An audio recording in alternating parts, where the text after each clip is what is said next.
নমস্কার, কেমন আছেন সকলে? আশা করছি ভালো আছেন। আর আজ আপনাদের জন্য কিন্তু নিয়ে চলে এসেছি রাতের রজনীগন্ধা সিরিজের দ্বিতীয় অংশ, অর্থাৎ সমাধান পাঠ। প্রথমেই আপনাদের এত দীর্ঘ সময় ধরে অপেক্ষায় রাখার জন্য আমরা ক্ষমাপ্রার্থী। আসলে এই গল্পের মূল ইনভেস্টিগেটিং অফিসার অদিতিকে যেতে হয়েছিল একটা খুব দরকারি কাজে। বুঝতেই তো পারছেন, সারাদিন চোর ডাকাতনি ছুটলে তো আর জীবন চলবে না। ওর বাড়ি থেকে খুব চাপ দিচ্ছে তাড়াতাড়ি 7 পাকে বাঁধা পড়ার জন্য, সেই সূত্রে আর কি। আরে না, যা ভাবছেন তা নয়। বিয়ের কাজে গেলেও বেচারাকে আটকে পড়তে হয়েছিল একটা তদন্তের কাজেই।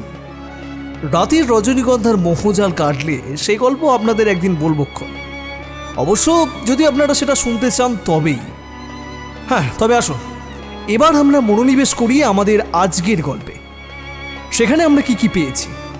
আমরা আগের পর্বে শুনতে পেয়েছি এক দুর্ধর্ষ পুলিশ ইন্সপেক্টর অদিতি আর ওর স্যার সিনিয়র ইন্সপেক্টর রুদ্রকে, যারা তদন্ত করছে এমন একজন মানুষের হয়ে চিকিৎসা বিজ্ঞান যাকে বলে সে একজন মানসিক রোগী, যার রোগটার পোশাকই নাম ডিসোসিয়েটিভ পার্সোনালিটি ডিসঅর্ডার। তবে মনের চূড়ান্ত জটিল মারপ্যাচের মতো এই মেয়েটাও বড় গোলমেলে। ঠিক রাত 12টা বাজলেই সেই মেয়েটির মোবাইলে একটা করে বিভৎস ভিডিও আসে, আর সেটা দেখলেই সে বদলে যায়। আর তখন তার হাতে খুন হয় সামনে থাকা মানুষজন। আর তখন তার আক্রমণ থেকে বাঁচে না তার নিজের বাবাও। সেই মুহূর্তে তার ভয়ঙ্কর দুটো চোখ খুঁজতে থাকে সঞ্জয় নামে কাউকে, যার উপর তার ভীষণ রাগ। কিন্তু কে সে? কে এই সঞ্জয়? আর কেনই বা তার উপর এত রাগ তার? কে জানে, কিন্তু তাকে কেউ চেনে না। এছাড়াও আছে তার রুম পার্টনার মঞ্জুর সাথে তার সমকামিতার এক গুপ্ত সম্পর্ক। আছে দিদি অরুণিমার সাথে একক জটিল সম্পর্কের সমীকরণ। কিন্তু সব কিছুর মধ্যে খোঁজ শুধু একটাই, কে এই সঞ্জয় যাকে ওই ভিন্ন সত্তায় পাগলের মতো খুঁজছে? সেই কলেজ পড়ুয়া মেয়েটা? তবে কি এই সঞ্জয় সেই চতুর্থ মানুষ যে ওই রাত্রে ওর ঘরে ঢুকেছিল? মেয়েটা কি সত্যি অসুস্থ, নাকি এই সবটাই সাজানো? অদিতি ঠিক সেটাই খুঁজছে। তবে এবার কি সিনিয়র ইন্সপেক্টর রুদ্রকে সাহায্য করতে পারবে, নাকি ওকে সাহায্য করতে এগিয়ে আসছে অন্য কেউ? কে সে? শুনুন রাতের রজনীগন্ধার শেষ পর্ব। আপনাদের শুনতে কেমন লাগলো জানাতে কিন্তু ভুলবেন না। তাহলে শুরু করা যাক শিবাঙ্গনের কলমে রাতের রজনীগন্ধার অন্তিম পর্ব।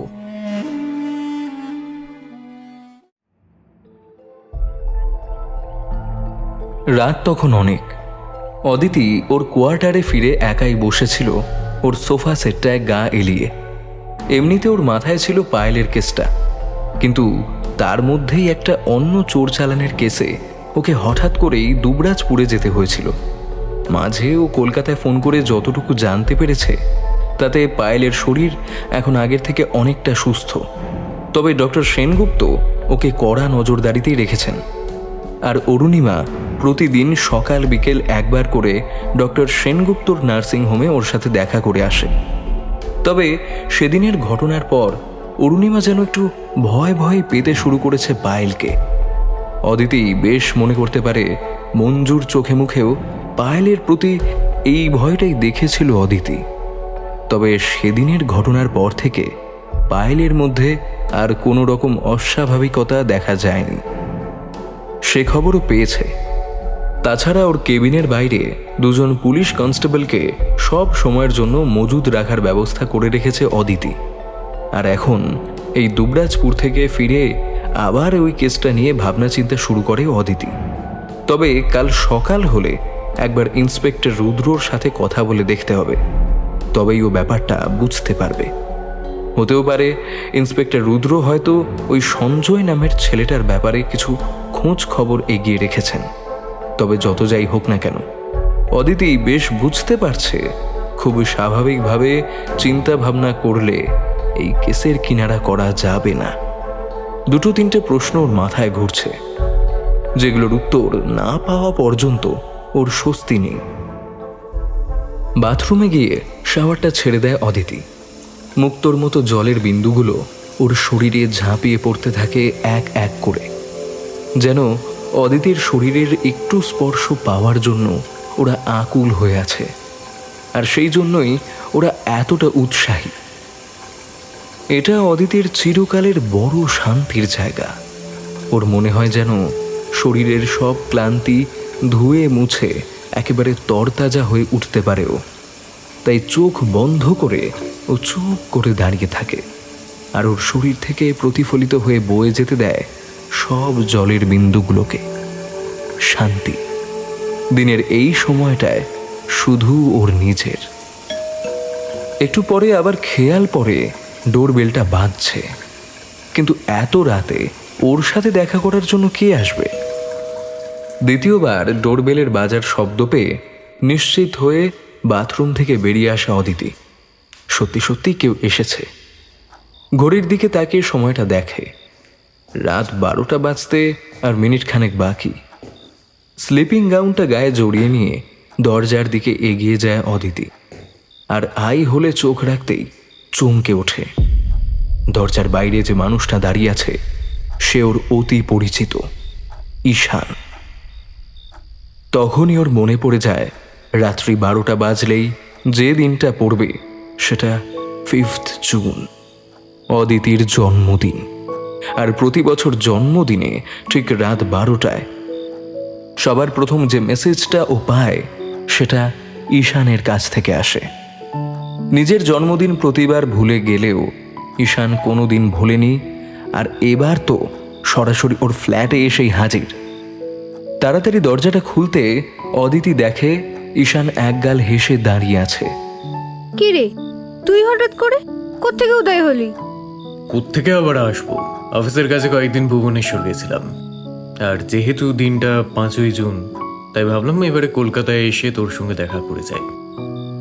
প্রতিবার তো মেসেজে উইশ পাঠাই, ভাবলাম এবারে যখন এত কাছে আছি তখন না হয় সরাসরি সামনে থেকেই তোকে জন্মদিনের শুভেচ্ছা জানিয়ে আসি।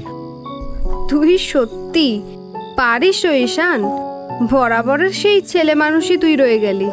আচ্ছা সে না হয় হলো, কিন্তু তোর জন্মদিনের কেক কি আমরা এই ঘরের বাইরে দাঁড়িয়ে কাটবো, নাকি ঘরে ভেতরেও আসতে বলবি? এ বাবা, ছি ছি, দেখ আমি কথায় কথায় একদম ভুলে গেছি। প্লিজ প্লিজ ভিতরে আয়। আর তোর হাতে এটা কি? তোর লাগেজ কোথায়? লাগেজ আবার কি, কাল সকাল 8:30টার ফ্লাইটে আবার ফিরে যাব ভুবনেশ্বর। অফিসে বলে এসেছি একটু দেরি করে জয়েন করব, এই কয়েকটা ঘন্টার জন্য আর কিছু লাগে জানিনি। অদিতি অবাক হয়ে তাকিয়ে থাকে ঈশানের মুখের দিকে। সত্যি ছেলেটা একটু পাগলই। এই সময়টা স্বচ্ছন্দে ওর হোটেলে বিশ্রাম নিয়ে কাটাতে পারত, কিন্তু শুধুমাত্র কলকাতার কাছাকাছি আছে বলে এভাবে কয়েক ঘন্টার জন্য কলকাতা উড়ে আসবে শুধুমাত্র অদিতিকে জন্মদিনের শুভেচ্ছা জানাবার জন্য। এটা সত্যিই বাড়াবাড়ি। আসলে ছেলেটা সত্যিই ওর জন্য সব কিছু করতে পারে। তো ম্যাডাম, ঘরে আসতে দেবেন না তো বলে দিন, আমি এখান থেকেই ফিরে যাচ্ছি। বাকি রাতটুকু এয়ারপোর্টে কাটিয়ে সকালে ভুবনেশ্বর ফিরে যাব। ঈশানের কথায় খেয়াল পড়ে অদিতির, আর সঙ্গে সঙ্গে নিজের ভুল শুধরে নিয়ে ওর হাত ধরে টানতে টানতে ওকে ভেতরে নিয়ে আসে আর বলে, তুই একটু বস, আমি ছোট্ট করে জামাটা চেঞ্জ করে আসছি। হ্যাঁ, সে তুই করে আসতেই পারিস, আর যদি বলিস তাহলে আমিও তোকে হেল্প করতে পারি। ঈশানের এই এক স্বভাব, কোনো কথাই ওর মুখে আটকায় না। তাই ঈশানের কথার প্রত্যুত্তরে অদিতি একটা কপট রাগ দেখিয়ে চোখ পাকায়। দাঁড়া, তোর ব্যবস্থা করছি। এই কথা বলে অদিতি ওর বেডরুমে চলে যায়, আর কয়েক মুহূর্তের মধ্যে ড্রেসটা চেঞ্জ করে এসে দেখে ঈশান ততক্ষণে টেবিলে জন্মদিনের কেক আর ক্যান্ডেলগুলো সাজিয়ে ফেলেছে। তারপর ওরা খুব মজা করে। অদিতির জন্মদিনের জন্য একটা ছোট্ট পার্টি, নিজেদের মতো করে উপভোগ করে। গান ব্যাপারটা ঈশানের গলায় খুব একটা না জমলেও ও অদিতির জন্য গান গাইতে ছাড়ে না। Happy birthday to you, happy birthday to you, happy birthday to my dear Aditi, happy birthday to you. আর ঈশানের অঙ্গভঙ্গি আর হেঁড়ে গলার গান শুনে অদিতিও হেসেই লুটোপুটি। কয়েকটা মুহূর্তের জন্য ওরা সমস্ত মানসিক চাপ কাটিয়ে না জানি একটা আনন্দের সমুদ্রে ভেসে যায়, যেখানে কোনো ভয় নেই, কোনো হিংসা নেই, শুধুই মনের খুব কাছাকাছি কিছু মানুষের একসাথে কিছু ভালো লাগার মুহূর্ত অনুভব করার তাগিদ আছে। কিন্তু সময় যে অদিতিকে সেটা করতে দেবে এতটা বোধহয় অদিতি নিজেও কল্পনা করতে পারে না। তাই ওদের জন্মদিনের পার্টির মধ্যেই ভারতের মোবাইল ফোনটা আবারও বেজে ওঠে। ইচ্ছা না থাকলেও কোনো দরকারি কল হতে পারে এটা ভেবে ফোনটা হাতে তুলে নিয়ে অদিতি সত্যিই দেখে ইন্সপেক্টর রুদ্র ফোন করেছেন। আর সেটা দেখেই চোখের ইঙ্গিতে ঈশানকে চুপ করতে বলে। অদিতি ফোনে প্রয়োজনীয় কথা সেরে নেবে বলেই ঠিক করে। Hello sir. তুমি আজ কলকাতায় ফিরে গেছো তাই তো? ধলভূমগড়ের কেসটা কি হলো? অদিতি জানে ইন্সপেক্টর রুদ্র নিজের দায়িত্ব এবং কাজের বাইরে আর কিছুই বোঝেন না। তাই এই রাত্রি প্রায় 12:30টার সময়ও অফিসের কাজের বাইরে উনি কোনো কথা বলবেন না। তাই মোটামুটি ধলভূমগড়ের কেসটার ব্যাপারে রিপোর্ট দেওয়ার জন্য অদিতি নিজেই জানতে চায়। স্যার, আপনার শরীর এখন কেমন আছে? হ্যাঁ, আমি ঠিক আছি। আচ্ছা, তুমি কাল সকালে যত তাড়াতাড়ি পারো অফিসে চলে এসো। আমরা 8:30 নাগাদ ডক্টর সেনগুপ্তর নার্সিংহোমে একবার যাব। তোমার সেখানে থাকাটা অনেক দরকারি। আমি এর মধ্যে সঞ্জয়ের ব্যাপারে যা খোঁজ খবর নিতে পেরেছি সেটা তোমাকে গাড়িতে যেতে যেতে বলে দেবো, ঠিক আছে?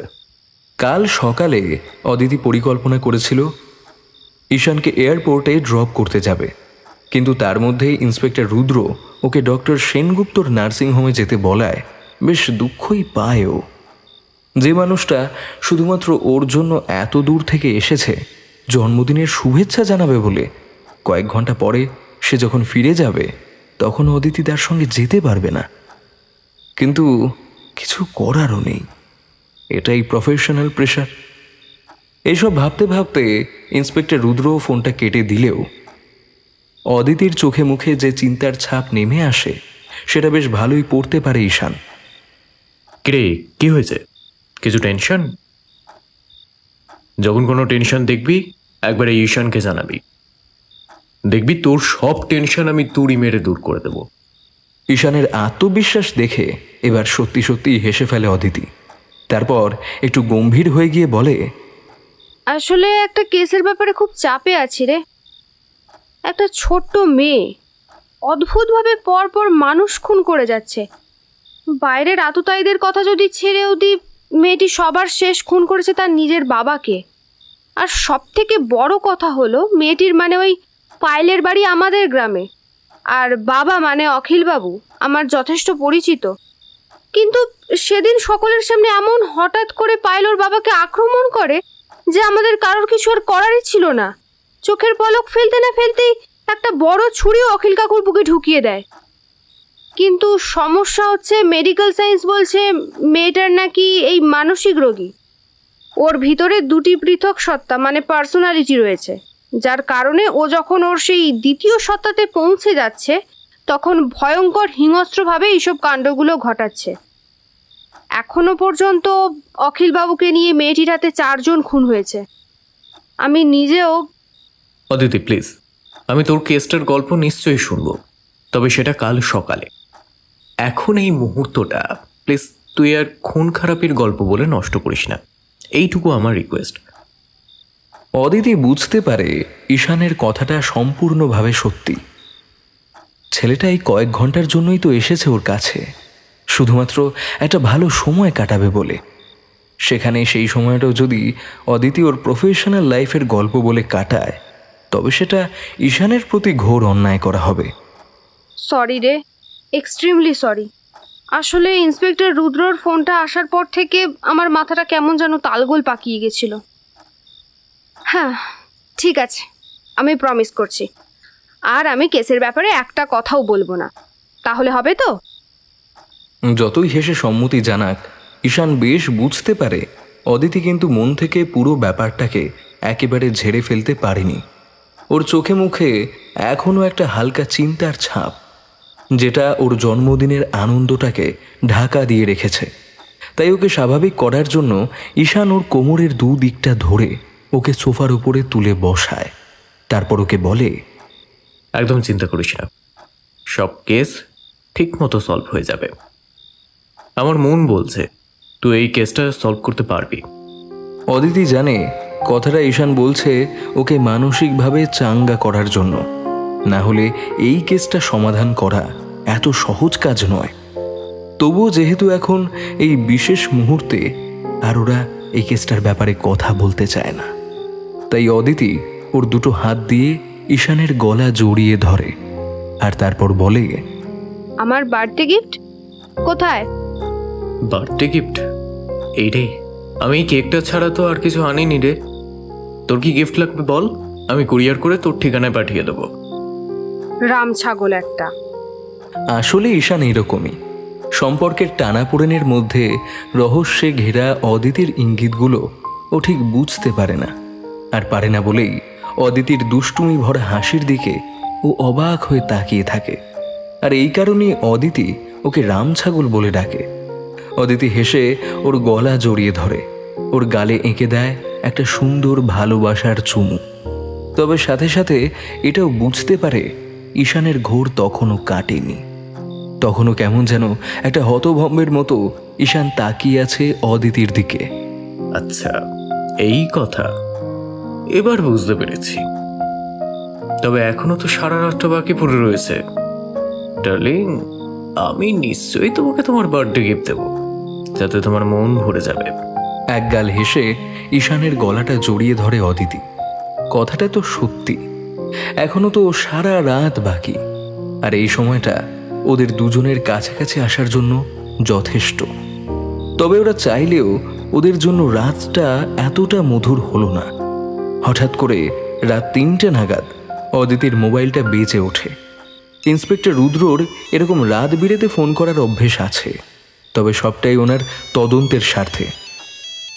দিনের যে কোনো সময় ওনার কিছু একটা ক্লু মাথায় এলেই তিনি সেটা ওনার ডিপার্টমেন্টের সমস্ত সংশ্লিষ্ট মানুষজনের সঙ্গে আলোচনা করে নেন।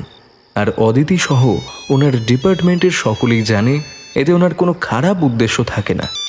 সম্পূর্ণ কাজ পাগল মানুষ হিসেবে ডিপার্টমেন্টে সুনাম আর দুর্নাম দুইই আছে ইন্সপেক্টর রুদ্রর। তবে এক্ষেত্রে মোবাইল ফোনটা হাতে নিয়ে অদিতি দেখে একটা অচেনা নম্বর। কোনো দরকারি ফোন হবে ভেবে ফোনটা ধরে অদিতি। একটা আবেশ জড়ানো কণ্ঠে বলে, হ্যালো। ওর গলার আওয়াজ পেয়ে ঈশানেরও ঘুমটা ভেঙে যায়। কিরে, এত রাতে কার ফোন? কি জানি, অচেনা নম্বর রে। আর কিছু বললো না। আমি ফোনটা ধরার সাথে সাথেই ফোনটা কেটে দিল। ঈশানের সাথে কথা বলার মাঝেই আবার ফোনটা বেজে ওঠে ওর। আর এবারেও ফোনটা ধরে কয়েকবার হ্যালো হ্যালো করার পরে ফোনটা কেটে যায়। ওর বুঝতে অসুবিধা হয় না কোনো একজন মানুষ ফোনের ওপার থেকে ইচ্ছে করে বারংবার ফোনটা করছে। তুই একটা কাজ কর দিদি, এই নাম্বার থেকে ফোন আসলে আর ধরবি না। আর ফোন নাম্বারটা এক্ষুনি তোর কন্ট্রোল রুমে দিয়ে দে, দিয়ে বল যে এই লোকটার ডিটেলস বার করতে। ঈশানের তখন ব্যাপারটা বুঝে নিতে আর কোনো সমস্যা হয় না। অদিতির সামনে একটা বড় বিপদ। কেউ বা কারা ওর ফ্ল্যাটে আক্রমণ করেছে, আর ও জেগে আছে কিনা সেটা নিশ্চিত করার জন্যই দুবার ফোন কল করেছে। অদিতি ফোনটা রিসিভ করায় আততায়ীরা নিশ্চিত হতে পেরেছে যে অদিতি জেগে আছে। আর তারপরেই ওর জানালায় কিছু দিয়ে আঘাত করে সেটা ভাঙার চেষ্টা করা হয়েছে। আর সেই কাঁচের জানালা ভেঙে পড়ার শব্দ পাওয়া মাত্রই অদিতি বিছানা থেকে উঠে ছুটে যেতে চায় কিচেনের দিকে। ওর হাতে তখন ওর রিভলভার, কিন্তু ওকে সেদিকে যেতে নিষেধ করে ঈশান। এখনই ওদিকে যাস না, বুঝলি? আচ্ছা, তোর কিচেনের পূর্ব দিকে যে খোলা মাঠের মতো জায়গাটা আছে, সেটা তোর বাড়ির আর কোনো জায়গা থেকে দেখা যায়? হ্যাঁ, আমার বেডরুমের পাশে একটা ছোট স্টোর রুম আছে। সেটার পূর্ব দিকের জানলা দিয়ে ওই খোলা মাঠের মতো অংশটা দেখতে পাওয়া যায়। তবে সেখানে যাওয়া একটু কঠিন। আসলে বুঝতেই তো পারছিস, স্টোর রুম হাবিজাবি অনেক কিছু জড়ো করে রাখা আছে সেখানে। কোনো ব্যাপার না, আমাকে তুই স্টোররুমের দরজাটা দেখিয়ে দে, আমি ঠিক সামলে নেব। খুব ধীর পায়ে স্টোর রুমের জানলায় পৌঁছে ঈশান দেখতে পায় সামনের যে খোলা মাঠের মতো জায়গাটা, সেখানে দুটো লোক দাঁড়িয়ে আছে। হাতের ইশারায় অদিতিকে ডাকে। দেখ তো, এই দুটো লোকের ভেতরে কাউকে তোর চেনা মনে হচ্ছে কিনা। ঈশানের নির্দেশ পেয়ে অদিতি ধীরে ধীরে ওর পাশে এসে দাঁড়ালে দেখতে পায় লোক দুটোর ভিতর একজন খুব স্বাভাবিক, খুব সাধারণ উচ্চতার, তবে আরেকজন বেশ লম্বা চওড়া মানুষ, উচ্চতা প্রায় 6 ফুট, পেটানো চেহারা। লোকগুলো আর মিনিট দুয়েক দাঁড়িয়ে থাকার পর ওদের বাইকে চেপে সেখান থেকে চলে যায়। এবার চল, ওরা চলে গেছে। এবার কিচেনে গিয়ে দেখি ওর জন্য তোরা কি বার্তা নিয়ে এসেছিল। আর তার আগে বল, ওদের কাউকে কি তোর চেনা মনে হলো? দেখ, যে লোকটা খুব লম্বা, আমার কেন জানি না মনে হচ্ছে এরকমই একটা লোকের সাথে আমার দেখা হয়েছিল পায়েলদের ভাড়া বাড়িতে। রাতের অন্ধকারে ও পায়েলদের ঘরে ছিল, আর খুব সম্ভবত ওই ইন্সপেক্টর রুদ্রকে আঘাত করেছিল। কিন্তু একটা সমস্যা হলো, সেই লোকটাকে তো থানার লকআপে রাখা আছে। তাহলে এই লোকটা এখানে বাইরে এলো কি করে? এরকম তুই কেন ভাবছিস? পৃথিবীতে কি 6 ফুট উচ্চতার পেটানো চেহারার মানুষ একজনই আছে? নিশ্চয়ই নয়। তার আগে চল, ওরা কেন এসেছিল সেটা আগে দেখি। তুই কি বার্তার কথা বললি? সেটা কি জিনিস? দেখ, আমার মনে হচ্ছে ওরা তোকে কিছু একটা ইনফরমেশন দেওয়ার জন্য এখানে এসেছিল। তাই কোনো ভারী কিছুতে কিছু লিখে তোর কিচেনের জানলায় ছুঁড়ে মেরেছে। এবার সে বার্তাটা কি সেটা আমাদের দেখতে হবে। ঈশানের কথা মতো অদিতিরা কিচেন এসে পৌঁছালে দেখে সত্যি সত্যি একটা ভারী পাথরের টুকরোতে একটা কাগজ জড়িয়ে কিছু একটা লেখা মাটিতে পড়ে রয়েছে। ঈশান প্রায় ছুটে গিয়ে সেই কাগজের টুকরোটা হাতে তুলে নিয়ে দেখে তাতে যেটা লেখা আছে সেটা সরাসরি অদিতির জন্য একটা হুমকি ছাড়া আর কিছুই নয়। তাতে লেখা, ইন্সপেক্টর রুদ্রকে শুধু আঘাত করে প্রাণে না মেরে ছেড়ে দিয়েছিলাম, কিন্তু তোর ক্ষেত্রে আর সে কাজ করব না। একেবারে গলা কেটে তোর বাড়ির সামনের ল্যাম্পপোস্টে ঝুলিয়ে রাখবো। কথাটা যেন মনে থাকে। ঈশানের হাত থেকে কাগজটা নিয়ে আরেকবার ভালো করে পড়ে দেখে অদিতি। ঈশান বুঝতে পারে অদিতির চোয়াল ক্রমশ শক্ত হয়ে আসে। এই হুমকির চিঠি যে ওকে পায়েলের খুনের কেসটা থেকে সরানোর জন্য, সেটা ওর কাছে এতক্ষণে পরিষ্কার। আর তারপরেই কিছু একটা ভেবে নিয়ে অদিতির মুখে ফুটে ওঠে একটা বিজয়ীর হাসি। কি ব্যাপার, হাসিস কেন? দেখ ঈশান, এই আজকের রাত্রের কাজটা যেই করে থাকুক, সে একটি নিরেট মাথা মোটা মূর্খ ছাড়া আর কিছুই নয়। এতক্ষণ পর্যন্ত এগোচ্ছিল, তাতে পায়েলকে একজন মানসিকভাবে অসুস্থ বলে প্রমাণ করে দেওয়া গেলেও আজ রাতের এই ঘটনার পর এটা পরিষ্কার যে এটা কোনো সাধারণ আত্মরক্ষার স্বার্থে খুন নয়। এর পিছনে অনেক বড় কোনো চক্র জড়িয়ে আছে। আমার সেটা সন্দেহ থাকলেও আমি নিশ্চিত হতে পারছিলাম না, কিন্তু এখন আমি সম্পূর্ণভাবে নিশ্চিত। অদিতির যুক্তিটা সঠিক হলেও ঈশান একটা ব্যাপারে নিশ্চিত হয়ে যায়, এক্ষেত্রে অদিতির প্রতিপক্ষ খুব একটা সাধারণ কেউ নয়। তাই অদিতির সামনে ভয়ঙ্কর বিপদের সম্ভাবনা রয়েছে। তবে তারপর ওরা ওদের ঘরে ফিরে আসলেও আর রাত্রে দু চোখের পাতা এক করতে পারে না। 2 কাপ কফি বানিয়ে অদিতি ঘরে এলে ঈশান ওকে বলে, আচ্ছা অদিতি, একটা কাজ কর তো। তুই যে কেসটার ব্যাপারে আমাকে বলেছিস সেটা প্রথম থেকে আমাকে আরেকবার বল, আমি পুরোটা শুনতে চাই। ঘড়ির দিকে তাকিয়ে অদিতি দেখে ভোর তখন প্রায় 4টে। ঈশানকে আর ঘন্টা দুয়েকের মধ্যেই বেরোতে হবে। তাই ও চেয়েছিল এই কয়েক ঘন্টা সময় আর সেই সমস্ত কেসের ব্যাপার নিয়ে কথা না বলে একটু নিজেদের নিয়ে থাকবে। তাই সেই হিসেবেই অদিতি বলে ওঠে, ছাড় না ঈশান, আর তো মাত্র কটা ঘন্টা। এখন আর ওসব নিয়ে আলোচনা করে কী লাভ? সকাল হলে তুইও এয়ারপোর্টের জন্য বেরিয়ে পড়বি, আর আমাকেও ছুটতে হবে ইন্সপেক্টর রুদ্রর কাছে। এইটুকু সময় আর না হয়। দেখ অদিতি, আমিও তো সেটাই চেয়েছিলাম, কিন্তু তোর এই গুণধর কালপ্রিটের দল আমাকে আমার ইচ্ছে মতো শুধু তোর কাছে থাকতে দিল কই। তাই আমি তোকে বলছি, তুই আমাকে কেসটার ব্যাপারে বল, সবটাই বল। ঈশানের প্রশ্নের উত্তরে অদিতি আর কথা ঘোরায় না। একেবারে প্রথম থেকে পায়েলের কেসটার ব্যাপারে সমস্ত তথ্য ও ঈশানকে জানায়। আর ঈশানও খুব মন দিয়ে ওর সব কথা শুনতে থাকে। আর পুরোটা শোনার পর ঈশান বলে ওঠে, আচ্ছা অদিতি, আমার তো পুরো ঘটনাটা শুনে দুটো জায়গায় বেশ খটকা লাগছে। দেখ, আমাদের প্রথম যেটা খুঁজে বার করতে হবে সেটা হলো, যদি অরুণিমার কথা সত্যি হয়, তাহলে পায়েলের ঘরে সেদিন যে 4 জন লোক ঢুকেছিল তার ভেতরে চতুর্থ জন কে। কারণ একমাত্র সেদিন রাত্রে পায়েলের ঘরে ঠিক কে হয়েছিল সেটা সাক্ষী একমাত্র সেই চতুর্থ ব্যক্তি। আর দ্বিতীয়ত, তুই যে বললি মঞ্জুর কথা, এই মঞ্জুর কথা কিন্তু আমার একদমই সঠিক বলে মনে হচ্ছে না।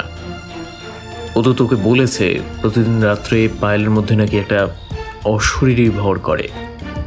এখন এই ব্যাপারটা যদি কোনো অলৌকিক কিছু না হয়, মানে ডক্টর সেনগুপ্তর কথা অনুসারে এটা যদি পায়েলের ডিসোসিয়েটিভ পার্সোনালিটি না হয়, তাহলে সেটা সবার আগে আন্দাজ করা উচিত মঞ্জুর। কিন্তু এই দোল পূর্ণিমার আগে সে সেটা উপলব্ধি করে বাড়ি ফিরে গেল, অথচ তার আগে সে নিজের পরিবার বা পায়েলের পরিবার কাউকে কিছু জানালো না। ব্যাপারটা কিরকম অদ্ভুত না? আমি মঞ্জুর সাথে কথা বলে দেখেছি, মেয়েটা এমনিতেই বেশ সরল সাদাসিধে বলেই মনে হয়। আর সত্যি পায়েলের ব্যাপারে কথা বলার সময় ওর চোখে মুখে একটা ভয়ের ভাব ফুটে উঠেছিল।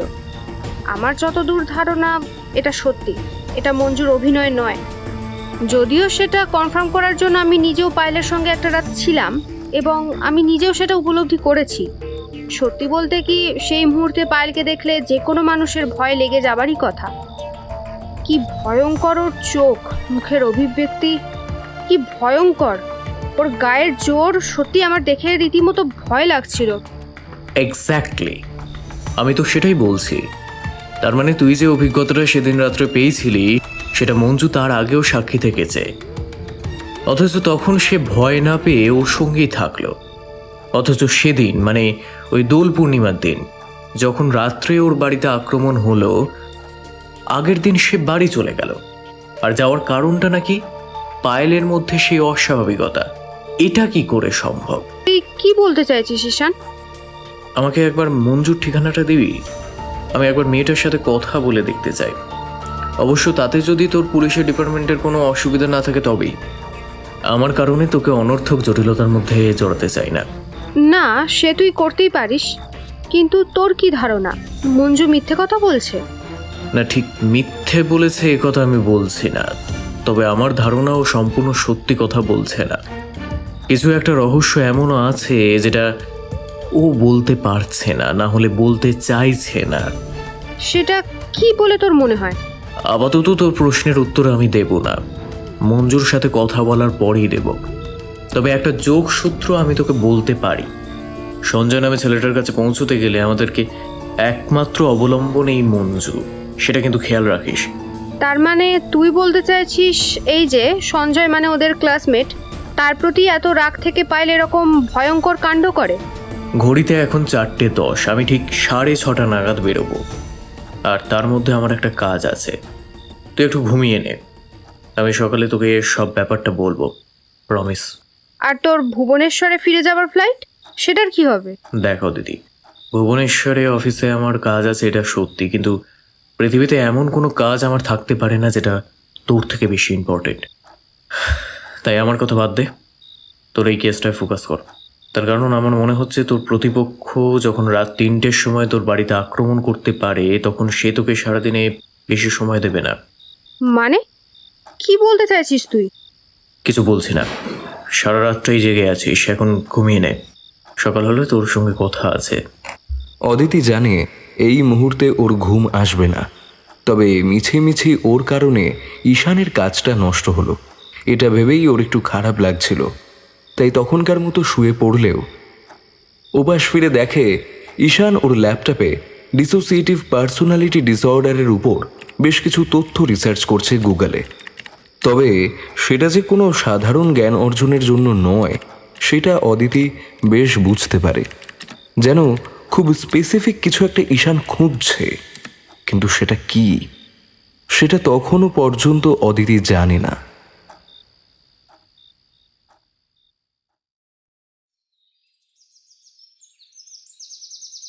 প্রাথমিক পরিচয় পর্বের পর ইন্সপেক্টর রুদ্রকে জিজ্ঞাসা করে, আচ্ছা স্যার, একটা কথা জিজ্ঞেস করবো, মানে আমি অদিতির থেকে যতটা জানতে পেরেছি সেই প্রসঙ্গে আপনাকে একটা কথা জিজ্ঞেস করতে চাই, যদি আপনি অনুমতি দেন তবেই। আরে হ্যাঁ ভাই, বলো না, এত সংকোচের কি আছে? স্যার, আমি অদিতি থেকে শুনেছি আপনি যখন পায়েলদের ভাড়া বাড়িতে ছিলেন তখন আপনার উপর কেউ একজন আক্রমণ করে। ঠিক সেই মুহূর্তে কি ঘটেছিল যদি একটু বলেন। দেখো ঈশান, পায়েলের দিদি অরুণিমার কথা শুনে আমার মনে হয়েছিল সেদিন সত্যি সত্যি পায়েলের ঘরে 3 জনের পরিবর্তে 4 জন এসেছিল, যাদের ভিতরে 3 জন পায়েলের হাতে খুন হয়। অবশিষ্ট 4র্থ জন কে সেটার কোনো হদিশ আমার কাছে ছিল না। আমি তাই সেই 4র্থ জনের ব্যাপারে কোনো ক্লু বা এভিডেন্স খুঁজে পাই কিনা সেটা দেখার জন্য ওই পায়েলদের ভাড়া বাড়িতে আবার গিয়েছিলাম। আমি জানতাম যদি সে 4র্থ জন সত্যিই পায়েলের হাত থেকে বেঁচে পালিয়ে যেতে পারে, তবে সে তার বাকি 3 সাথীর খোঁজ করার জন্য আশেপাশেই থাকবে। তাই আমি সেদিন সেই বাড়িটার মূল সদর দরজা দিয়ে না ঢুকে পিছনের দিকের পাঁচিল টপকে ঢুকি, যাতে আমাকে কেউ দেখতে না পায়। কিন্তু সত্যি বলতে কি, এটা আমার অনুমানের ভুল হয়েছিল। আমি কিছুতে আন্দাজ করতে পারিনি যে আততায়ী বাড়ির ভেতরেই লুকিয়ে আছে। আচ্ছা স্যার, এখানে আমার একটা কথা আছে। এটা আপনারা কেন ভেবে নিচ্ছেন যে আততা এই বাড়ির ভেতর আটকে ছিল? এরকমটাও তো হতে পারে আপনি পাঁচিল টপকে পিছনে যে দরজা দিয়ে সেই বাড়িতে ঢুকেছিলেন, আপনার আগে সেই আততায়ীও একই পথেই সেই বাড়ির ভেতর ঢুকেছিল। কিছুক্ষণ বেশ মন দিয়ে ভেবে রুদ্র বলে, সেটা হতে পারে। আসলে বাড়ির সামনে পুলিশ পোস্টিং করা ছিল, তাই সেই লোকটা হয়তো বাড়ির পিছন দিক দিয়ে বাড়ির ভেতর ঢুকেছিল। তোমার কথা সঠিক। এবার কথা হলো, এই লোকটা বাড়িতে কেন ঢুকেছিল? সাধারণত এটা দেখা যায় কোনো অপরাধী তার অপরাধের সাক্ষ্য প্রমাণ লোপ করার জন্য আরেকবার সে অপরাধের জায়গায় ফিরে আসে। কিন্তু এক্ষেত্রে এই লোকটা কিসের প্রমাণ সরিয়ে ফেলার জন্য এখানে আসবে? তবে কি এখানে এমন কোনো জিনিস ছিল যা থেকে 4র্থ ব্যক্তির আইডেন্টিটি পুলিশের হাতে ধরা পড়ে যেতে পারে? হতে পারে, কিন্তু সেই লোকটির ব্যাপারে তুমি এতটা উৎসাহ দেখাচ্ছ কেন? আমাকে কাবু করে ফেলতে পারলেও অদিতি যখন তারপরে আবার সে বাড়িতে আসে, তখন অদিতির হাতে জব্দ হয়ে সে বেচারা এখন লকআপে। আর তাকে জেরা করে তার ব্যাপারে সমস্ত কিছু আমরা জেনে নিতে পারবো। ইনফ্যাক্ট আমি সেই ব্যাপারে কথা বলার জন্যই আজকে অদিতিকে ডেকেছিলাম। ঠিক আছে স্যার, আপনারা সেভাবে এগিয়ে যান। আমি একবার চন্দননগর যাচ্ছি। আমি মঞ্জুর বাড়ির ঠিকানা অদিতির থেকে নিয়ে নিয়েছি। আমি একবার ওর সাথে কথা বলে দেখতে চাই। ঠিক আছে, তুমি তোমার মতো করে তথ্য সংগ্রহ করো। কোথাও কোনো হেল্প লাগলে আমাকে সরাসরি ফোন করতে পারো, অথবা অদিতিকেও ফোন করে জানাতে পারো। আমরা সাধ্য মতো তোমাকে হেল্প করব। তবে হ্যাঁ, বুঝতেই তো পারছো এটা আইনের অনেক মারপ্যাচের ব্যাপার, তাই এমন কিছু করে ফেলো না যাতে করে কোনো সাক্ষ্য প্রমাণ আমাদের হাতছাড়া হয়ে যায়। আপনি নিশ্চিন্তে থাকুন স্যার, আমি কোনো ভুল করব না। আর কোথাও কোনো রকম সমস্যা হলে আমি অবশ্যই আপনাদের জানাবো। এই কথা বলে ঈশান বেরিয়ে যায় এবং রুদ্র আর অদিতি রওনা দেয় থানার লকআপে বন্দি করে রাখা সেই লোকটার সাথে কথা বলবে বলে। তবে তার আগে ওরা ঠিক করে একবার পায়েলের সাথে কথা বলে যাবে, যার জন্য ওরা এসে পৌঁছায় ডক্টর সেনগুপ্তর নার্সিংহোমে। আর সেখানে এসেই জানতে পারে অরুণিমা পায়েলের সাথে দেখা করার জন্য এসেছে। ও ওপরে ওর ঘরেই আছে। যাক রুদ্র, তোমার শরীর এখন কেমন? 2 দিন রেস্ট নিয়ে তোমাকে বেশ তরতাজা দেখাচ্ছে। আপনি ঠিকই বলেছেন স্যার, আর শরীরটা একটু ভালো লাগছে। গত 2 দিন তো আমি বেরোতে পারিনি, আর অদিতিও একটা অন্য কেসের ব্যাপারে একটু বাইরে গিয়েছিল। তো গতকাল রাত্রেও বাড়ি ফিরতেই আমি ঠিক করি আজ এখানে আসবো। বাই দ্য ওয়ে, পায়েলের শরীর এখন কেমন আছে স্যার? ওর মধ্যে কি আর কোনো রকমের অস্বাভাবিকতা আপনি লক্ষ্য করেছেন? না, একদমই নয়। She is perfectly alright. তবে এই রোগের চিকিৎসার জন্য আমি ওকে বেশি কড়া ডোজের ঘুমের ওষুধ দেওয়ায় ও দিনের বেশিরভাগ সময়টা ঘুমিয়ে আছে। তবে ওর প্রেশার বা হার্টের কন্ডিশন একেবারে নর্মাল।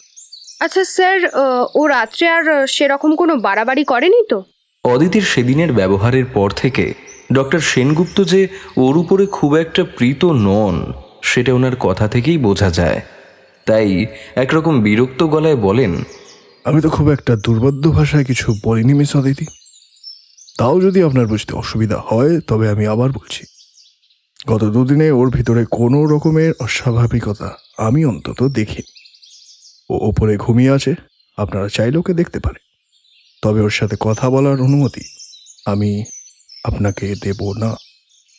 আর সেটা একজন রোগীর স্বাস্থ্য হিসাব করে একজন ডাক্তারের কর্তব্য বলেই আমি মনে করি। অদিতি আর ডক্টর সেনগুপ্তর সঙ্গে কোনো কথা না বাড়িয়ে চুপ করে যায়। আর ঠিক তখনই একজন নার্স প্রায় ছুটতে ছুটতে ডক্টর সেনগুপ্তর ঘরে এসে ওনাকে জানায়, স্যার, পায়েল আবার কেমন যেন একটা অদ্ভুত রকমের আচরণ করছে। আপনি প্লিজ একবার চলুন স্যার। ওর স্যালাইনের টিউব, হাতের চ্যানেল সব ছিঁড়ে ফেলে দিয়েছে। আমরা ওকে সামলাতে পারছি না। আপনি প্লিজ আসুন। সেই নার্সের কথা শুনে ডক্টর সেনগুপ্ত একরকম ছুটে এগিয়ে যায় পায়েলের চেম্বারের দিকে।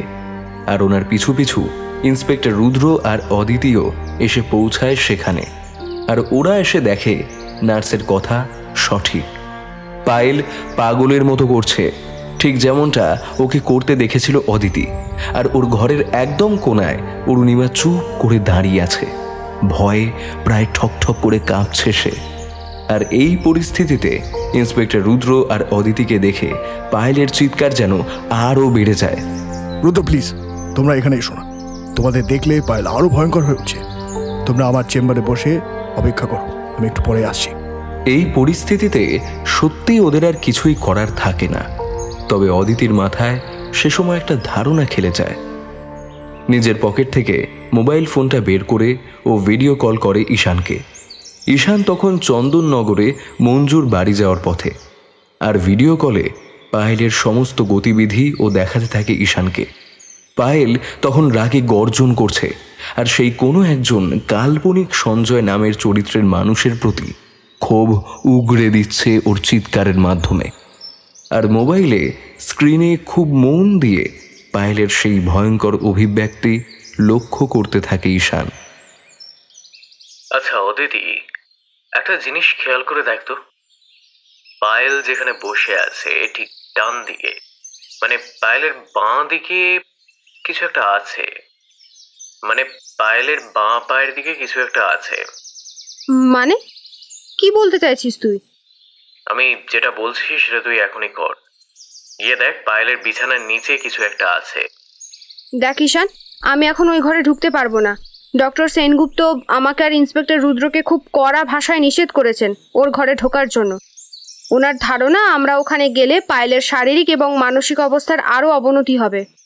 পায়েলের কিছু হবে না, আমি তোকে যেটা বলছি সেটা কর।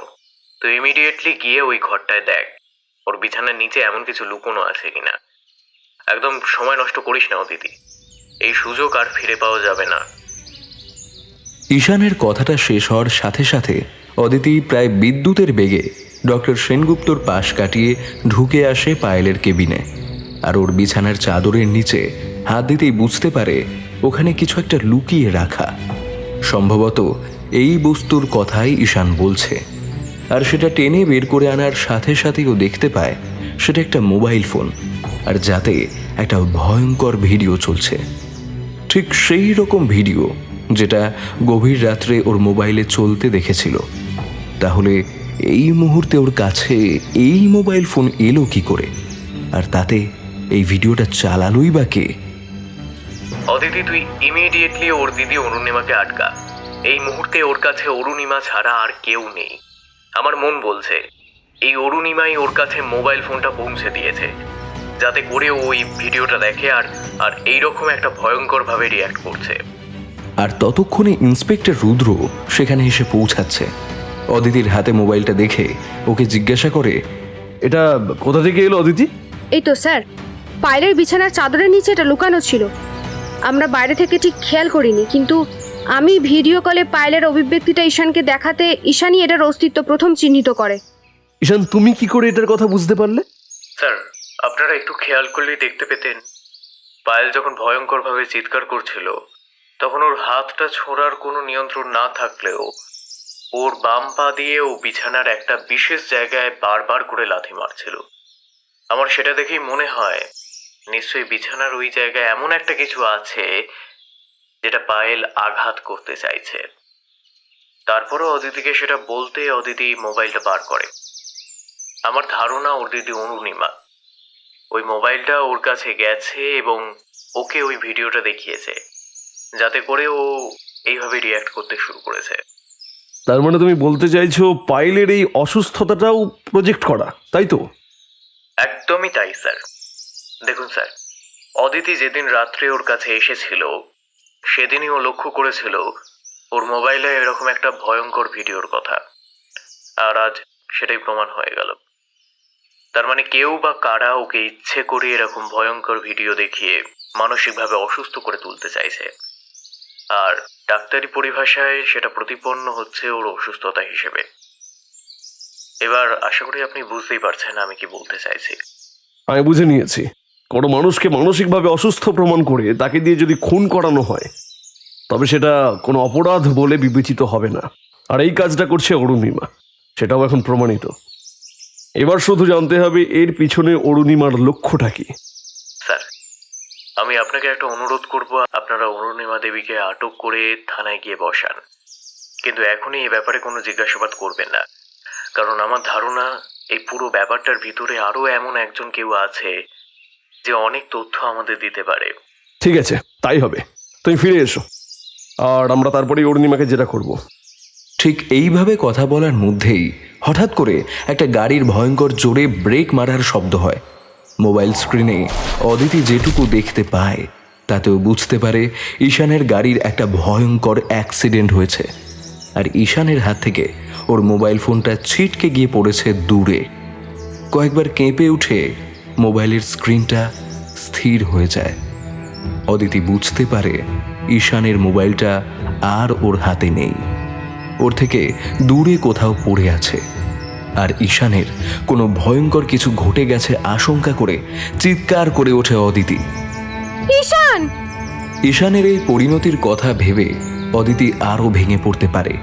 এই সন্দেহে রুদ্র ওর ফোনটা নিয়ে ঘর থেকে বের হয়ে যায়, তবে ঈশানের মোবাইলটা তখনও অন, আর তাতে ঈশানের গলার একটা হালকা গোঙানির শব্দ শুনতে পায় রুদ্র। আর ওদিকে অদিতি বুঝতে পারে ঈশানের এই পরিণতির জন্য কোনো না কোনোভাবে ও নিজে দায়ী।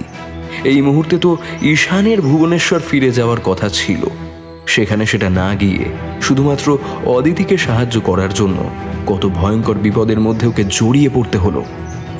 আর এই সব কিছুর মধ্যেই হাতে ধরা ওর পার্সোনাল মোবাইল ফোনটা বেজে ওঠে অদিতির। হ্যালো? কিরে শালি, কাল যে তোকে সাবধান করেছিলাম এই কেসটার মধ্যে না জড়াতে, তুই তো শুনলি না কথা। শুধু শুধু তোর বন্ধুটাকে মরতে হলো তো। হ্যালো? হ্যালো, আপনি কে বলছেন? কোথা থেকে বলছেন? আর আর ঈশান এখন কেমন আছে? তোর ঈশান এখন আমার পায়ের তলায় পড়ে রয়েছে, আর এই দেখ, এই লোহার রডটা দিয়ে ওর মাথাটা আমি ফাটিয়ে চৌচির করে দেব। অদিতি ওর মোবাইলে শুনতে পায় একটা লোহার ভারী রড মাটিতে ঘষে ঘষে নিয়ে আসা হচ্ছে। খুব সম্ভবত সেটা দিয়েই ঈশানকে আঘাত করার কথা বলছে সেই আততায়ী। আর সেটা শুনতে পাওয়ার পরেই অদিতি চিৎকার করে ওঠে। যদি ঈশানের গায়ে একটা আঁচড়ও লাগে তবে আমি প্রমিস করছি, তুই পৃথিবীর যে কোনো জায়গায় লুকিয়ে থাকলেও আমি তোকে সেখান থেকে খুঁজে বার করে এনে এর থেকেও ভয়ঙ্কর মৃত্যু উপহার দেব শয়তান। তাই যদি নিজের প্রাণ বাঁচাতে চাস তো ঈশানকে ছেড়ে দে, আমি তোকে সাবধান করছি। অদিতির কথা শুনে ওপাশের সেই ভারী কণ্ঠস্বরের লোকটি চিৎকার করে হেসে ওঠে, আর তখনই ফোনটা কেটে যায়। আর মুহূর্তের মধ্যে অদিতি ওর যে ফোনটায় এই ভিডিও কল করে ঈশানের সাথে কথা বলছিল সেটা হাতে নিয়ে ঘরে প্রবেশ করে ইন্সপেক্টর রুদ্র, আর ওনার হাতে ধরা ফোনটা তখনও অন অবস্থাতেই রয়েছে। তবে চিন্তা করো না অদিতি, আমার ধারণা ঈশান নিরাপদেই আছে। কি বলছেন স্যার? ওই স্কাউন্ডেলটা আমাকে একটু আগে হুমকি দিয়েছে ঈশানের মাথায় রড দিয়ে মেরে ফাটিয়ে দেবে। ঈশান ওর পায়ের নিচে পড়ে রয়েছে, আর আপনি বলছেন ভয় না পেতে? এসব কি বলছেন স্যার? আমি ঠিকই বলছি। দেখো, তোমার এই ফোনটাতে তুমি ঈশানের সাথে ফোনে ভিডিও কলে কথা বলছিলে, যেটা ঈশানের অ্যাক্সিডেন্ট হবার পরে ওর পাশেই কোথাও পড়ে গেছে, আর তাতে ঈশানের গোঙানি এখনো শোনা যাচ্ছে। আর তুমি যে যার কথা বলছো, সে যদি সত্যি সত্যি ঈশানের কাছে থাকতো, তবে নিশ্চয়ই তার গলা খুব হালকা হলেও এই ফোনে শুনতে পাওয়া যেত। সেটা কিন্তু যায়নি। তার মানে সেই লোকটি ফোন করছে অন্য কোনো জায়গা থেকে, আর তোমাকে ভয় দেখাবার জন্য বলছে ঈশানকে সে খুন করবে। তার কারণ সে সব কিছু জানলেও এটা জানে না যে ঈশান ভিডিও কলে আমাদের সাথেই কথা বলছিল। স্যার, এত কিছু যুক্তি বুদ্ধি আমার মাথায় কাজ করছে না। আপনি শুধু আমাকে এটা বলুন, ঈশান ঠিক আছে তো? ব্যাস, আমি আর কিচ্ছু জানতে চাই না। দেখো, ঠিক থাকা বলতে যা বোঝায় সেটা এই মুহূর্তেও নেই। ওর অ্যাক্সিডেন্টের ফলে আঘাত যথেষ্টই লেগেছে, কিন্তু সে যে আততায়ীর গান পয়েন্টে আছে এই কথাটা মিথ্যা বলেই আমার মনে হয়। আর সেটা করা হয়েছে আমাদেরকে এই কেস থেকে ভয় দেখিয়ে সরানোর জন্য। কিন্তু স্যার, এইসব কিছু কেন করা হচ্ছে? এই পায়েলকে মানসিক অবসাদগ্রস্ত রোগী হিসেবে প্রতিষ্ঠিত করা, আমাদের এই কেস থেকে সরিয়ে দেওয়া, এসব করে কার কোন সিদ্ধি লাভ হবে সেটা আমি কিছুতেই বুঝতে পারছি না। অদিতি, তোর প্রশ্নের উত্তর আমার কাছে আছে। মঞ্জুর সাথে কথা বলে আমি একটা খুব গুরুত্বপূর্ণ তথ্য পেয়েছি, যেটা এই কেসটার ব্যাপারে আমার সব ধারণা পাল্টে দেবে। আমি আসছি, আর এসে সব বলবো। সে ঠিক আছে, আগে বল তুই ঠিক আছিস তো? আমি ঠিক আছি, বলতে পারিস প্রাণে বেঁচে গেছি। তবে এই কথা মানতেই হবে যে এবারের প্রতিপক্ষ ভীষণ শক্তিশালী। সে তোর ফ্ল্যাটে রাত 3টের সময় আক্রমণ করাই হোক, বা আমাকে এত রাস্তা ধাওয়া করে এসে পৃথিবী থেকে সরিয়ে দেওয়ার চেষ্টা করাই হোক, আমি এখানে যাত্রা শুরু করার পর থেকেই খেয়াল করছি একটা কালো অ্যাম্বাসেডর আমাকে ফলো করছে। তোর গাড়িকে ফলো করা হয়েছে? হ্যাঁ, সে তো বটেই। এই কেসের সঙ্গে যুক্ত প্রত্যেককে ওরা প্রতিটা মুহূর্তে ফলো করছে। আমার অনুমান যদি সঠিক হয়, তাহলে এই মুহূর্তে তুই বা ইন্সপেক্টর রুদ্র ওদের নজরদারির বাইরে নেই। আচ্ছা ঈশান, এই যে এত কিছু কাণ্ড ঘটছে, এসবের কারণ কি সেটা তুই কোনো কিছু আন্দাজ করতে পেরেছিস? সত্যি কথা বলতে কি আমি এখনো সেটা বুঝতে পারছি না। ঈশান, তুমি এই মুহূর্তে কোথায় আছো? তোমার লোকেশনটা জানো? আমি তোমার জন্য লোকাল থানাকে বলে ফার্স্ট এডের ব্যবস্থা করছি। স্যার, আমি তো এই জায়গাটার নাম জানি না, তবে এখানে আসার আগে একটা বড় ফ্যাক্টরির গেট দেখতে পেয়েছি, যেটার মাথায় অনেকগুলো ঘোড়া দিয়ে ডেকোরেশন করা ছিল। আর ফ্যাক্টরিটার নাম খুব সম্ভবত আলফা ইনফোটেক। হ্যাঁ, আমি বুঝতে পেরেছি। জায়গাটার নাম সুভাষনগর মোড়। আমরা ওখানকার লোকাল বলে দিয়েছি। ওরা তোমার জন্য সমস্ত রকমের ব্যবস্থা করবে। আর অদিতি, তুমি এক্ষুনি রওনা হয়ে যাও ঈশানের কাছে। ওর ট্রিটমেন্ট দেখভাল করবে, আর কোথাও কোনো অসুবিধা বুঝলে সঙ্গে সঙ্গে আমায় ফোন করবে, ঠিক আছে? ঠিক আছে স্যার, আমি এখনই যাচ্ছি, আপনি কোনো চিন্তা করবেন না। আমি নিজে ওখানে পৌঁছে পুরো ব্যাপারটা দেখে নেব। এই কথা বলে অদিতি বেরিয়ে আসে, আর ওর গাড়িতে রওনা হয়ে যায় সুভাষনগর মোড়ের উদ্দেশ্যে। বড়জোর আধ ঘন্টা সময় লাগবে ওর সেখানে পৌঁছাতে, তাই এক্ষেত্রে সময় নয়, ওর মনের তাগিদটাই ওকে যেন ঝড়ের গতিতে এগিয়ে নিয়ে যায় ঈশানের কাছে। অদিতি, তুমি তাহলে সাবধানে যাও। আর আমি এখন অফিসে যাচ্ছি, তুমি এখান থেকে নিয়ে সরাসরি সেখানে চলে এসো। ঈশান নিজেই বলেছে ও আসলে যেন আমরা অরুণিমা দেবীর সাথে কথা বলি, সেরকমই হবে। আমি তোমাদের জন্য অপেক্ষা করব, ঠিক আছে? যাও। ডক্টর সেনগুপ্তর নার্সিংহোম থেকে সুভাষনগর মোড়ের উদ্দেশ্যে রওনা হওয়ার সাথে সাথেই অদিতির পার্সোনাল মোবাইলে একটা মেসেজ আসে। অদিতি দেখে সেটা করছে ঈশান, আর তাতে খুব ছোট ছোট দুটো কথা লেখা। লেখাটা পড়ে চমকে ওঠে অদিতি, ড্রাইভারকে নির্দেশ দেয় গাড়ি ঘোরাবার জন্য। ও সেই মুহূর্তে ওর ফ্ল্যাটে ফিরে যাবে। খুব গুরুত্বপূর্ণ একটা কোনো কাজ ওর মনে পড়ে গেছে, আর ও খেয়াল করে দেখে ওর গাড়িটা ডানকুনি কোল কমপ্লেক্স থেকে আবার কলকাতার দিকে ঘুরতেই রাস্তার উল্টো দিকে দাঁড়িয়ে থাকা একটা কালো রঙের অ্যাম্বাসেডর গাড়িও তার দিক পরিবর্তন করে ওর পিছু নেয়। অদিতির বুঝতে অসুবিধা হয় না ঈশানের অনুমানই সঠিক, আর এরাই ওদের যারা ফলো করছে। তাদের চোখে ধোঁকা দেওয়ার জন্য ঈশান কিছু একটা পরিকল্পনা করেছে, আর সেই জন্যই ওর এই মেসেজ। কিন্তু মেসেজটা সম্পূর্ণ পড়ে মনের ভিতরটা কেঁপে ওঠে অদিতির। ও ও এটা কি করে করতে পারবে? অদিতি জানে ওর এই কাজটা করতে মনে খুব কষ্ট হবে, কিন্তু তাও এই পরিস্থিতিতে এটা ওকে করতেই হবে। ওর ফ্ল্যাটের মেইন গেটে এসে পৌঁছতেই অদিতি দেখতে পায় একটা ভিখারি কিছু খাবারের আশায় বসে রয়েছে ওদের সিকিউরিটি রুমটার পাশে। কি ভয়ঙ্কর অপরিষ্কার তার পোশাক আশাক, মাথায় কত দিনের না আঁচড়ানো চুল, ঠিক যেন কোনো ভব ঘুরে পাগল। অদিতি এসে দাঁড়াতেই ওর পায়ে হাত রেখে কিছু খাবারের জন্য অনুরোধ করতে থাকে, আর অদিতি সেই ভিখারিটার দিকে অবাক বিস্ময়ে তাকিয়ে থাকে।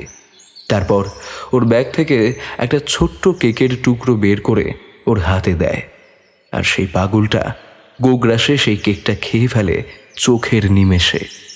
কিন্তু সেটা যে তার ক্ষুধা নিবারণের জন্য যথেষ্ট নয় সেটা বোঝা যায় তার চোখ মুখ দেখেই। সেই কেকটা নিমেষের মধ্যে শেষ করে আবার কিছু খাবারের জন্য হাত পাতে সেই ভিখারিটা। এবার অদিতি পড়ে বিপদে, কারণ ওর কাছে আর সেরকম খাবার কিছু নেই যেটা ও সেই ভিখারিটাকে দিতে পারে। আর ঈশানের পরিকল্পনাও সেই রকমই। ও অদিতিকে বলেছে সেই ভিখারিটাকে সামান্য কিছু খেতে দেওয়ার কথা বলে ওকে ওর ফ্ল্যাটে নিয়ে আসতে, আর সেই মতোই অদিতি করে। সিকিউরিটি গার্ডদের বলে ওকে নিয়ে আসে ওর ফ্ল্যাটে, আর ঠিক তখনই ও খেয়াল করে দেখে সেই কালো রঙের অ্যাম্বাসেডার গাড়িটা রাস্তার উল্টো দিকে দাঁড়িয়ে ওর দিকে নজর রেখেছে। কিন্তু এই মুহূর্তে সেটা দেখার সময় নেই অদিতির। ও সেই ভিখারিটাকে ধরে ধরে নিয়ে আসে ওর ঘরে, আর ওর ঘরের দরজায় পৌঁছে এদিক ওদিক কেউ নেই দেখে সেই ভিখারিটা অদিতির ঘরে ঢুকে আসে। ঈশান, এ তুই নিজের কি অবস্থা করেছিস? এখন কথা বলার সময় নেই, শুধুমাত্র একটা ব্যাপার মাথায় রাখিস, যে লোকগুলো তোকে ফলো করেছে তারা কিন্তু ভীষণ সাংঘাতিক। এরা বিভিন্ন কলেজে ছোট ছোট ছেলেমেয়েদের ড্রাগের নেশা ধরিয়ে চোরা কারবারের কাজ করে। আর যখন তুই বলেছিলি এই বিনোদিনী পুরকায়স্থ মেমোরিয়াল কলেজে মঞ্জু আর পায়েল পড়াশুনো করে, তখন আমার এই ব্যাপারটা নিয়ে সন্দেহ হয়। তবে এই সব কিছুর মাথা অন্য আর একজন মানুষ, যেটা তুই কল্পনা করতে পারবি না। সে সব কিছু আড়ালে থেকে দাবার ঘুটির মতো সবাইকে নিয়ন্ত্রণ করে, আর প্রত্যেকটা লোক তার ইশারা মতো কাজ করে যায়। কিন্তু সেই লোকটা কে? কারণ যতক্ষণ না তাকে আমরা ধরতে পারছি ততক্ষণ এই কেসের সমাধান হবে না। আচ্ছা অদিতি, আমাকে একটা কথা বলতো, আমি যে আজ মঞ্জুর সাথে দেখা করতে যাব সেটা তুই ছাড়া আর কি কে জানতো? আমি ছাড়া মানে? বিদ্যুতের ঝলকের মতো অদিতির কাছে সব পরিষ্কার হয়ে যায়। ইন্সপেক্টর রুদ্র? একদমই তাই, ইন্সপেক্টর রুদ্র। আমাদের ইন্টেলিজেন্সের কাছে বহুদিন ধরেই ওর বিরুদ্ধে নানা অভিযোগ জমা পড়েছে। আর এখানেও তুই খেয়াল করে দেখ, পায়েলদের ভাড়া বাড়িতে তোকে না জানিয়ে সবার প্রথমে উনি গিয়েছিলেন, আর ভিতরে ঢুকেছিলেন সামনে দরজার প্রহরারত কনস্টেবলদের চোখ এড়িয়ে বাড়ির পেছন দিক দিয়ে। আমার ধারণা ওখানে কোনো ক্লু পড়ে গেছে কিনা সেটা দেখার জন্য উনি গিয়েছিলেন, কিন্তু ওখানে সেই চতুর্থ ব্যক্তি যে ওনাকে আক্রমণ করবে সেটা উনি আন্দাজ করতে পারেননি। কিন্তু তুই কি ভাবতে পারছিস তুই এটা কি বলছিস? ওনার বিরুদ্ধে এত কিছু প্রমাণ করা খুব একটা সহজ হবে না। আমি জানি অদিতি, ব্যাপারটা খুব একটা সহজ নয়, কিন্তু আমাদের কাছে যথেষ্ট প্রমাণ আছে। ইন্সপেক্টর রুদ্রর সমস্ত ব্যাংক অ্যাকাউন্ট আমরা ট্র্যাক করে দেখেছি, সেখানে বেশ এমন কিছু ট্রানজ্যাকশন হয়েছে যেগুলো সন্দেহের ঊর্ধ্বে নয়। আর মঞ্জু আমাকে বলেছে একটা ফোন নাম্বার থেকে ওকে ফোন করে হুমকি দেওয়া হতো এই ট্রাক পাচারের কাজ করার জন্য, না হলে ওর বাবা মাকে খুন করে ফেলার হুমকি দেওয়া হয়েছিল। আর আমি ওর কাছ থেকে সেই ফোন নাম্বারটা নিয়ে দেখেছি, সেটা সেই নাম্বার যেখান থেকে কেউ ফোন করে হুমকি দেওয়া হয়েছে। অর্থাৎ মাস্টার মাইন্ড লোকটা এই একজনই, আর সেই ফোন নাম্বার ট্র্যাক করে সেটা কে খুঁজে বার করা ইন্টেলিজেন্সের কাছে খুব কঠিন কাজ নয়, সেটা তুই জানিস। কিন্তু পায়েল, তাহলে এই যে পায়েলের এত মানসিক রোগ চিকিৎসা, সেগুলো কি স্বাভাবিক নাকি সাজানো? পায়েল, আচ্ছা পায়েল যে একজন মানসিক রোগী এই কথাটা তোকে কে বলেছিল? বলেছিল মানে সবার প্রথম ডক্টর সেনগুপ্তই তো এই কথাটা বলেন, আর তারপর আমি নিজেও ওকে সেই অস্বাভাবিক রকমের ব্যবহার করতে দেখেছি। আদতে এগুলো কিছুই নয়, মঞ্জুর সাথে পায়েলের সমকামিতার সম্পর্ক। পায়েলের মানসিক রোগ এবং মোবাইল ফোনে কোনো একটা ভিডিও দেখে ওকে উত্তেজিত করা তোলা, এই সবকটাই ছিল মস্তিষ্ক প্রসূত আর প্ল্যান করা। আদতে পায়েলের কোনো মানসিক রোগ নেই, তবে সেটা আমি মুখের কথা বলে প্রমাণ করতে পারবো না। এই কেসটা মিটে যাওয়ার পর অন্য ডাক্তারের পরামর্শ নিলেই সেটা প্রমাণিত হয়ে যাবে। কিন্তু এই কথাগুলো তুই কিভাবে বলছিস? আর তার মানে কি ডক্টর সেনগুপ্তও এই চক্রের মধ্যে যুক্ত? খুব সম্ভবত নয়। ওনাকে সম্পূর্ণ এই নাটকটা পরিবেশন করেছে অরুণিমা, মানে পায়েলের দিদি। আর ডক্টর সেনগুপ্ত ঠিক এরকমই কথা বলেছেন, যেরকমটা ওনার সামনে দেখানো হয়েছে। তার মানে তুই বলতে চাইছিস অরুণিমাও এই চক্রের মধ্যে যুক্ত? খুব সত্যি করে বলতো, অরুণিমায় যে ইচ্ছে করে পায়েলের সামনে মোবাইল ফোনে ওই ভয়ঙ্কর অত্যাচারের ভিডিওগুলো দেখায়, সে প্রমাণ কি তুই পাসনি?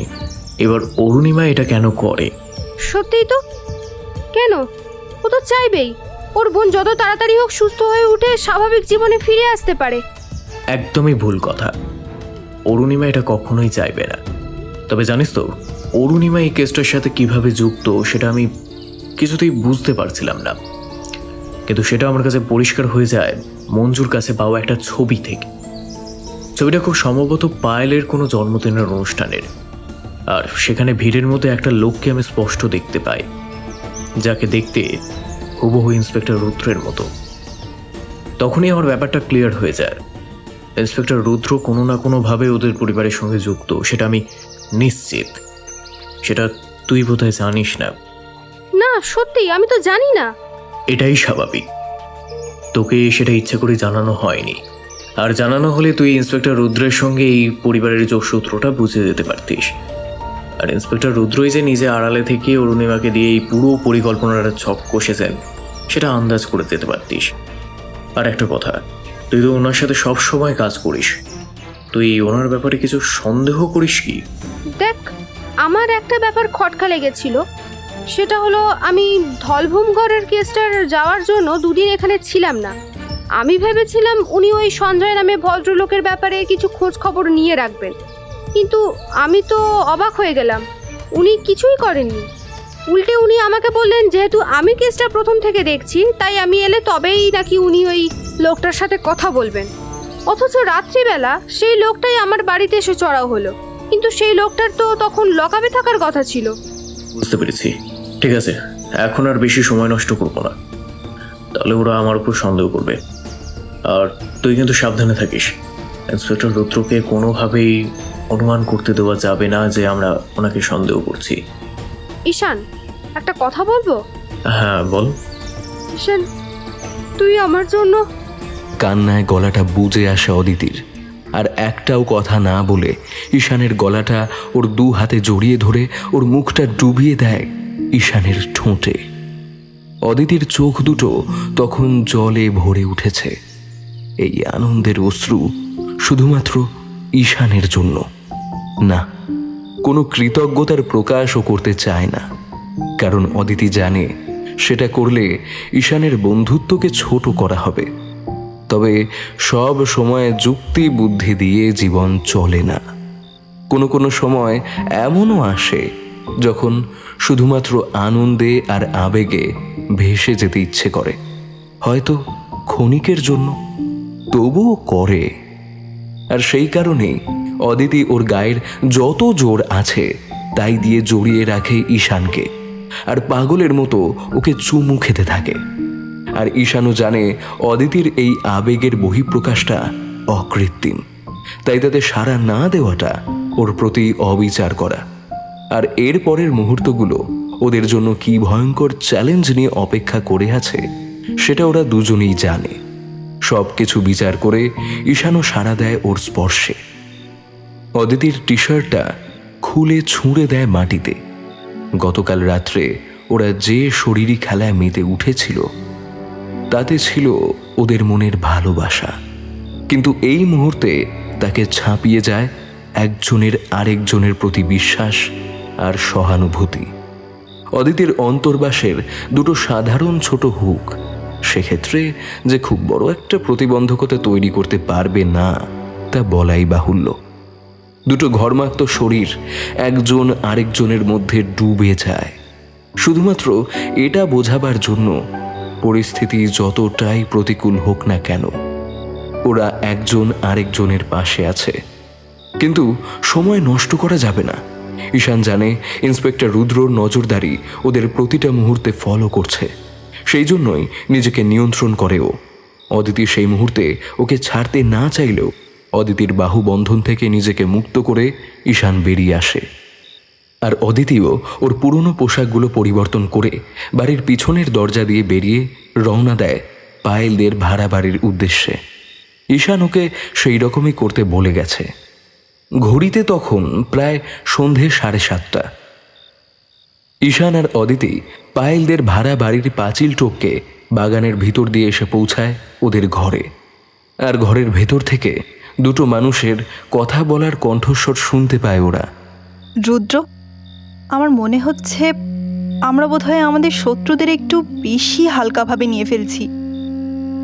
আর তাছাড়া আমি অদিতিকে যতদূর চিনি, ও এত সহজে হার স্বীকার করবে না। তুমি চিন্তা করো না অরুণিমা, অদিতি যা কিছুই করবে সবটাই আমাকে জানিয়ে করবে। আর তাছাড়া ওর ওই বন্ধুটাকে যেভাবে মেরে আমাদের পথ থেকে সরিয়ে দিয়েছে, ঠিক একই রকম ভাবে আমার লোকেরা অদিতিকেও মেরে ফেলবে। তবে চিন্তা করো না। এভাবে আর কতক্ষণ করবে তুমি রুদ্র?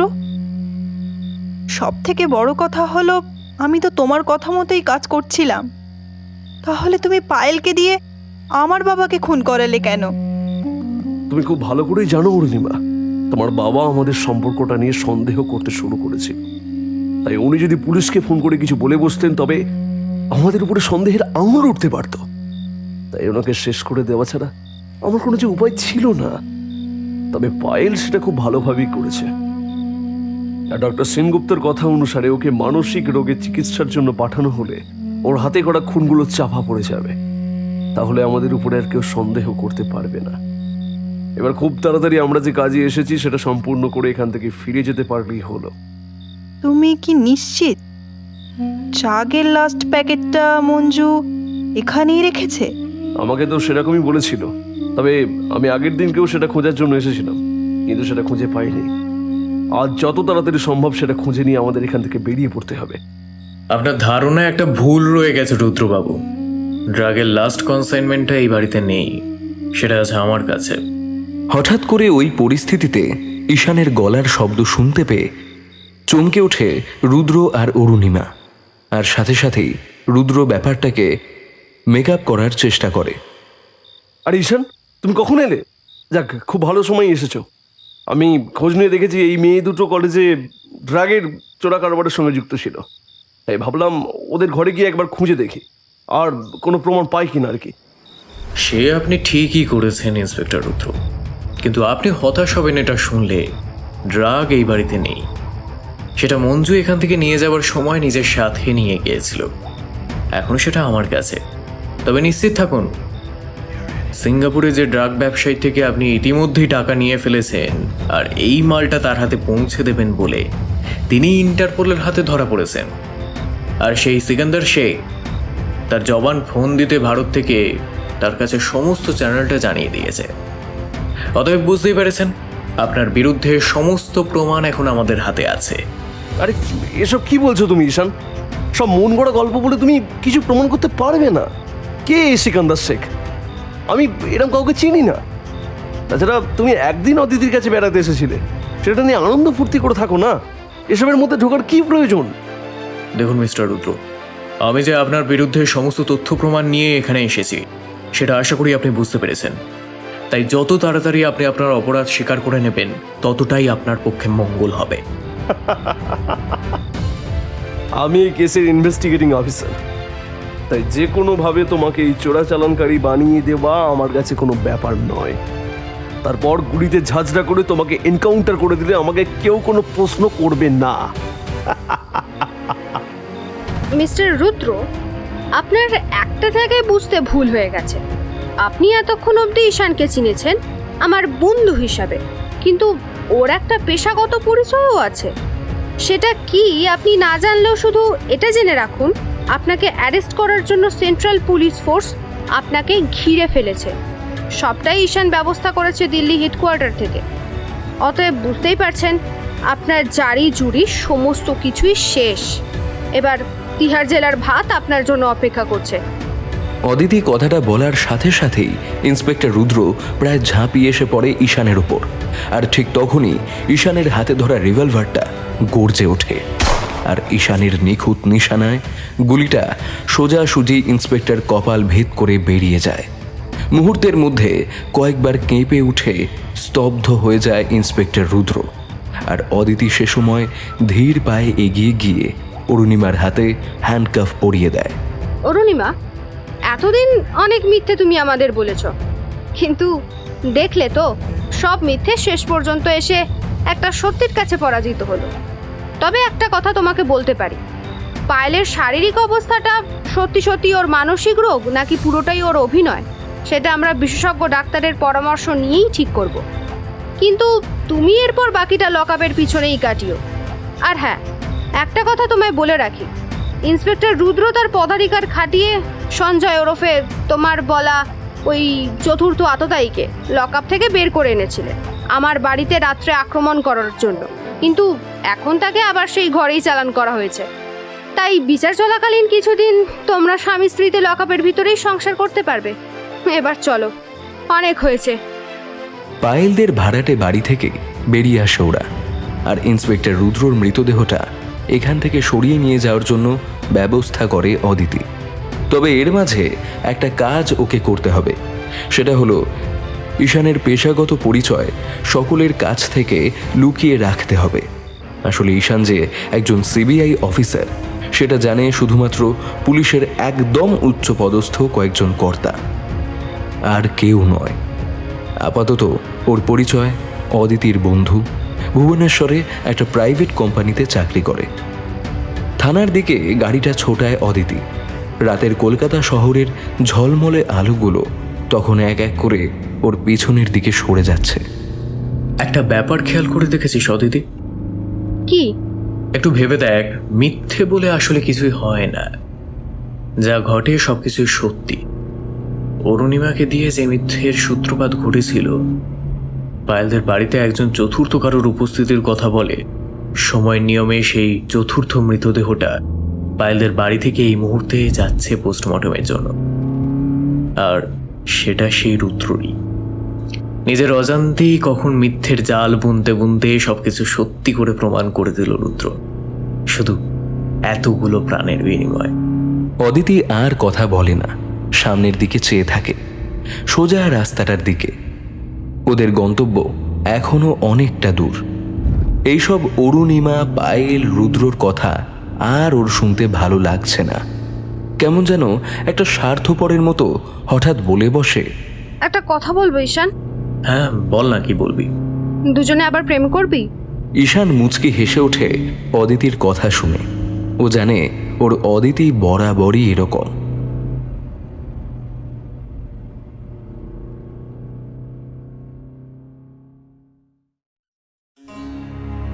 তাহলে আপনারা সকলে শুনলেন আমাদের আজকের বিশেষ নিবেদন, শিবাঙ্গনের কলমে রাতের রজনীগন্ধার অন্তিম পর্ব। আজকের কথকের চরিত্রে ছিল অভিক সাহা, অদিতির চরিত্রে দুর্বা, রুদ্রের চরিত্রে আমি দিব্যেন্দু, ঈশানের চরিত্রে অরিত্র, অরুণিমার চরিত্রে দিশারি, অখিলের চরিত্রে রাজ চ্যাটার্জি, ডাক্তারের চরিত্রে বৈশম্পায়ন দাস, পায়েলের চরিত্রে অর্ণবী রানা, মঞ্জুর চরিত্রে সৃষ্টি। সকল শ্রোতা বন্ধুকে ধন্যবাদ। পরবর্তী গল্প আপনারা যদি শুনতে চান অবশ্যই আমাদের চ্যানেলটা সাবস্ক্রাইব করে বেল আইকনটি টিপে দিতে ভুলবেন না। তাহলে আমরা ফিরছি আবার পরবর্তী সপ্তাহে আরও একটি নতুন থ্রিলার গল্প নিয়ে। সঙ্গে থাকুন, পাশে থাকুন, সুরক্ষিত থাকুন। ধন্যবাদ।